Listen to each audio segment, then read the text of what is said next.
Proverbs chapter 7, Guard your heart from temptation. Proverbs 7 is a deeply instructive passage that serves as both a warning and a plea for moral integrity, particularly in the face of sexual temptation. The chapter unfolds as a father speaking to his son, urging him to embrace wisdom and keep God's commandments close to his heart. This appeal to personal discipline and spiritual attentiveness is not abstract. It is anchored in the reality of human weakness and the cunning nature of temptation. The father begins by urging his son to treasure his teachings and treat them as invaluable. He uses vivid metaphors, writing them on the tablet of the heart, binding them on the fingers, to stress how internalized and ever-present these commands must be. Wisdom is to be as close and trusted as a family member. This deep internalization is meant to serve one purpose: protection.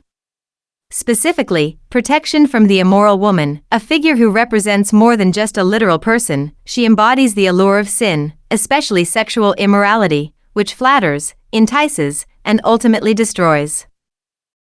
The father then recounts a scene he observes from his window. He sees a young man, described as simple and devoid of understanding, wandering into danger. The narrative unfolds slowly, showing the man walking near the woman's corner, at night, in secrecy. This is a picture of vulnerability and ignorance. The time of day, twilight, evening, and then full darkness, mirrors his descent from innocence to sin. There is no accident here. The path he takes and the choices he makes are intentional, if naive. He is on the road to destruction without realizing it. What follows is a detailed and unsettling depiction of the seductress. She is dressed provocatively, speaks boldly, and is described as restless and rebellious.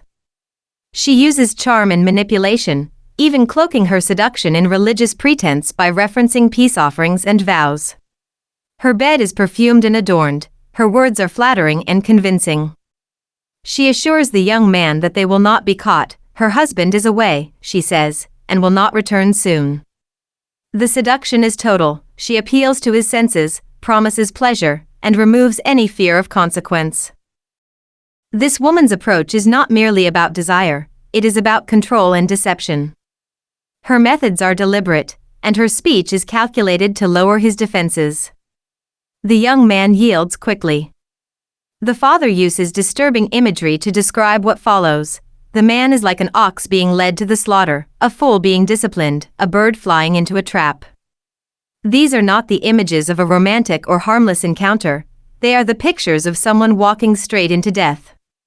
The line "he did not know it would cost his life" delivers the punch of the entire chapter. What seems like a fleeting pleasure is, in fact, a fatal mistake.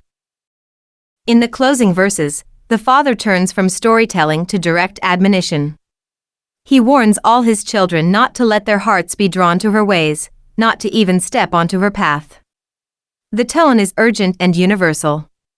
Many strong men, he says, have been brought down by her.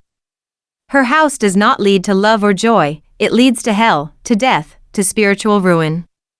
The implication is clear: sexual immorality is not merely a personal failing, it is a destructive force that ensnares and kills. Proverbs 7 is more than an ancient warning about adultery. It is a timeless teaching about the nature of temptation and the critical importance of wisdom. The passage confronts readers with the sobering truth that sin often disguises itself as pleasure, that folly often wears the mask of freedom, and that even the strong can fall if they neglect the counsel of God. The message is urgent: guard your heart, cherish wisdom, and do not be deceived. What may seem desirable in the moment can cost far more than one ever intended to pay.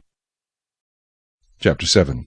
My son, keep my words, and treasure my commands within you. Keep my commands and live, and my law as the apple of your eye. Bind them on your fingers, write them on the tablet of your heart. Say to wisdom, You are my sister, and call understanding your nearest kin, that they may keep you from the immoral woman, from the seductress who flatters with her words.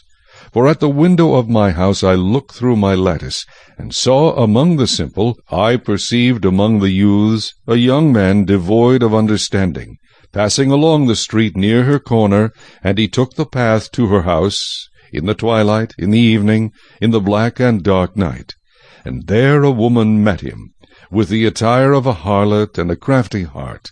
She was loud and rebellious. Her feet would not stay at home. At times she was outside, at times in the open square, lurking at every corner. So she caught him and kissed him. With an impudent face she said to him, I have peace offerings with me. Today I have paid my vows. So I came out to meet you, diligently to seek your face, and I have found you. I have spread my bed with tapestry, colored coverings of Egyptian linen. I have perfumed my bed with myrrh, aloes, and cinnamon.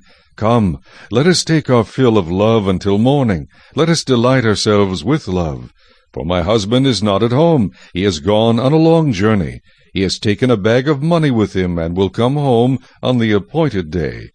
With her enticing speech she caused him to yield. With her flattering lips she seduced him. Immediately he went after her, as an ox goes to the slaughter, or as a fool to the correction of the stocks, till an arrow struck his liver. As a bird hastens to the snare, he did not know it would cost his life. Now therefore listen to me, my children.